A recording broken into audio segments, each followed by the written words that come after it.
Inscreva-se no canal Linha de Divisa, deixe seus comentários e acione as notificações.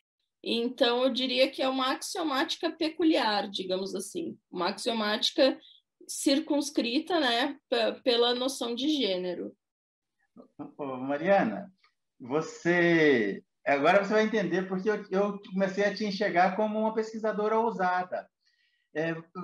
Não sei se foi no seu anteprojeto ou, sei lá, no material que a gente andou trocando aí, você chegou a falar que a sua hipótese andava na contramão de alguns autores recentes. Fala um pouquinho sobre isso. Bom, eu não quero falar de ninguém aqui. Não precisa falar especificamente de alguém. Fale assim, onde está essa contramão? Sim, onde está a contramão? Essencialmente, 2 pontos. Que não existe uma axiomática em Aristóteles, ok? Que a ideia de uma axiomática levaria a provas meramente formais, ou seja, não haveria causalidade, o que é essencial para que haja conhecimento científico. Eu, inclusive, li no trabalho de uma certa pessoa que a visão axiomática era meramente probatória, como se uma prova não fosse algo muito importante. Deixa eu interromper, fazer um parênteses rapidinho, depois você volta aí sem seccionar o teu raciocínio.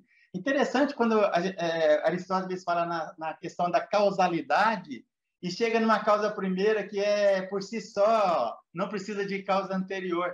É interessante, né? Ele passou pano nessa questão aí, ficou meio... largou de lado, né? Não? Eu acredito que não. Eu acredito que a teoria da causalidade aristotélica é muito bem construída. Assim, a gente vai ter alguns problemas ali na metafísica, mas tal como eles põem na física, ela está muito bem constituída, assim. A teoria das 4 causas, etc. Agora, o problema de como nós explicamos algo e expomos isso na demonstração dentro dos segundos analíticos, como mostrar esse elemento causal é que é o grande problema. Como está certo de que isso é o elemento causal quando a gente faz uma demonstração. Ok, vamos voltar lá. Apropriado. Eu te interrompi, vamos fechar o parênteses, vamos voltar lá na questão da contramão. Pois é, a primeira era axiomática, a segunda é a que eu acho mais importante. Que eu respeito muito o trabalho de quem tem feito isso, mas eu realmente não consigo concordar isso, em parte por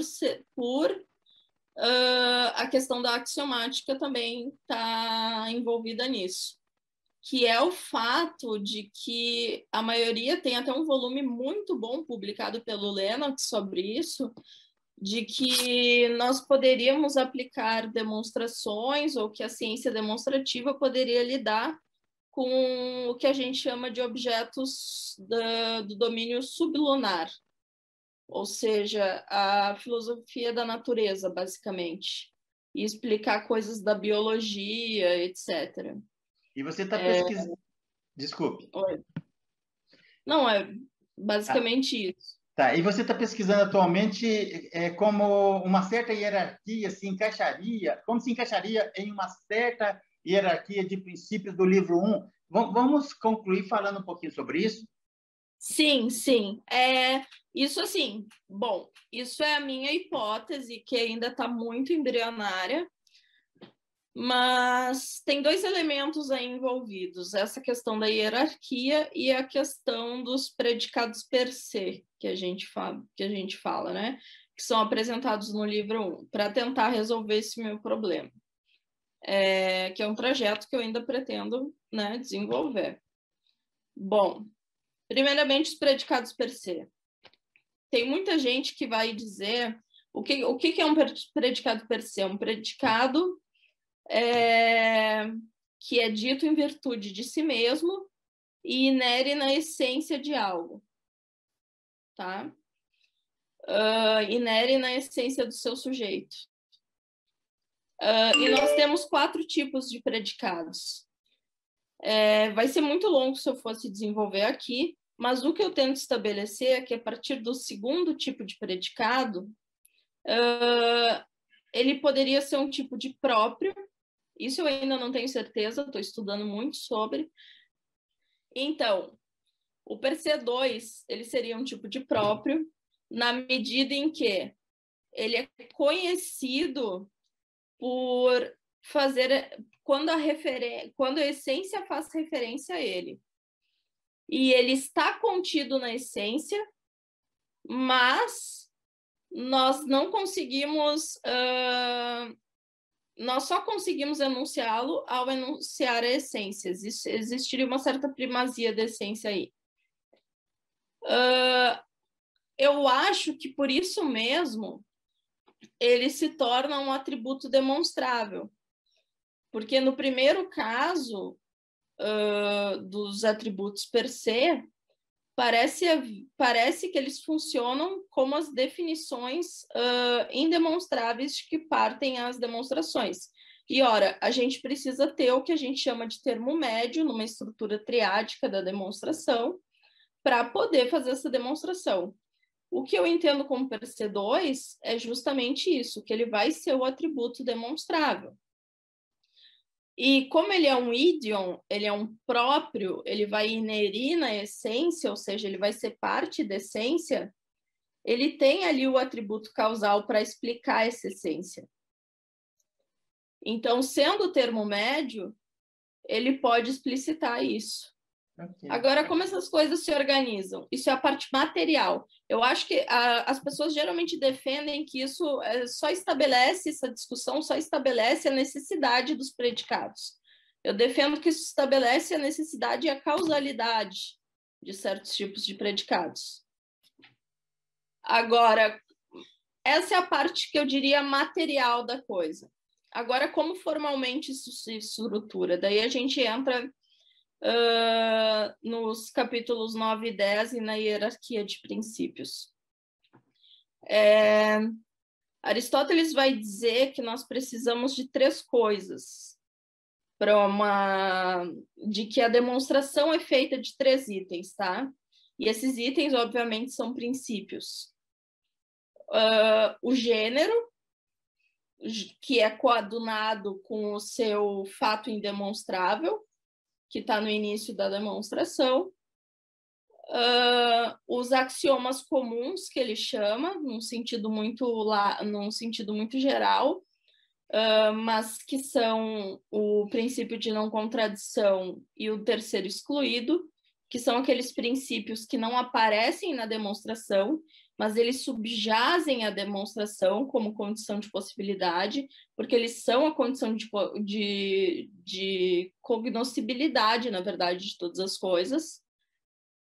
E, por fim, os atributos, que seriam esses predicados per se, que a gente chama, que devem estar adequados ao fato que se quer demonstrar. Então, esses 3 itens que ele elenca, a partir disso eu vejo que a gente tem as ferramentas formais para montar a demonstração e que o termo médio, enquanto per se 2 e tudo mais, que eu já falei, bom, eu precisaria de muito mais tempo para tornar isso mais claro, mas eu estou tentando, né? Ele vai estar justamente nesse terceiro item, né? O atributo que se adequa ao fato a ser demonstrado. O fato que vai residir na conclusão, na verdade. Então, o que acontece? Pensando numa estrutura triádica, o per se 2, ou esse terceiro item que ele vai elencar, né, os atributos, ele vai se adequar tanto aquele primeiro princípio lá, ao do gênero, o indemonstrável, de que parte, e ao fato provado na conclusão. Então, e por ele participar da essência e ser causalmente explanatório, a gente tem aí uma certa resposta a princípio, eu imagino, que eu vou tentar explicar, para essa questão sobre como as definições, os enunciados de essências, são mostrados na demonstração sem serem provados. porque o termo médio, ele não figura no fim da prova, ele não figura na conclusão. Ele vai fazer só essa intermediação entre os termos. Ok. Mariana, a previsão de término do teu doutorado é para o final de 2022? Não, eu comecei esse ano, né? São 4 anos de doutorado. Ok, eu já vou deixar 2 convites aqui. O primeiro é o seguinte, lá na frente eu faço questão de voltar a conversar com você quando você estiver concluindo o doutorado. Vai ser muito interessante. Pode ser que eu tenha mudado de ideia completamente, eu posso negar tudo que eu disse aqui. Mas você sabe que isso é muito comum, conversando informalmente com doutores, muitos falam que no meio do percurso mudou completamente. Tranquilo. Mas vai ser bem interessante. A gente vai assistir isso aqui que a gente vai deixar postado e vai voltar a conversar, vai ser legal. O outro convite que eu quero te fazer é a gente voltar a gravar daqui uns 2 meses sobre esse evento que você falou para mim que está organizando. Eu queria que você só falasse que evento é esse, não vamos entrar em profundidade, mas falar assim, superficialmente, porque a gente vai voltar a gravar especificamente para divulgar o evento. Como é que chama esse evento? Como é que chama esse evento? É só um save the date, né? Como a gente fala. Então, é o primeiro colóquio internacional sobre o órgão de Aristóteles. Já tem uma data, desculpa, já tem uma data definida para o pessoal salvar? Pois é, agora de cabeça eu acho que é 17 a 19 de março de 2022. Ok, tá bom. Então, como é que vai ser esse evento? Então, vai ser um evento de 3 dias, né? Nós teremos uma divisão por mesas, com muitos convidados internacionais, grandes especialistas. E como o órgão, ele é esse conjunto de textos considerados da lógica aristotélica, né? A gente separou as mesas de acordo com as obras. A gente vai ter uma conferência de abertura do professor Michel Crubelier, que me orientou lá em Lille, que é um grande especialista. E depois a gente vai ter essas mesas separadas, e a primeira vai ser sobre o De Interpretatione e as categorias, a segunda vai ser sobre os tópicos e as refutações sofísticas, que são consideradas quase um anexo dos tópicos, às vezes, por algumas pessoas. E a terceira mesa vai ser sobre os primeiros e segundos analíticos. Vai ter mesa simultânea ou serão em horários distintos? Não, horários distintos. Ok, legal. Para que todo mundo possa participar. E vai ser transmitido pelo YouTube da USP. Ok. Mariane, muito obrigado. A gente volta a conversar então. Eu agradeço. Assim que você tiver com o site pronto desse evento, tiver o flyer, aí você me avisa no WhatsApp, vamos fazer uma entrevista de divulgação, tá bom? Perfeito. Um abração. Muito obrigada pela oportunidade. Eu que agradeço, um abração. A gente volta a conversar, tá bom? Ok, um abraço.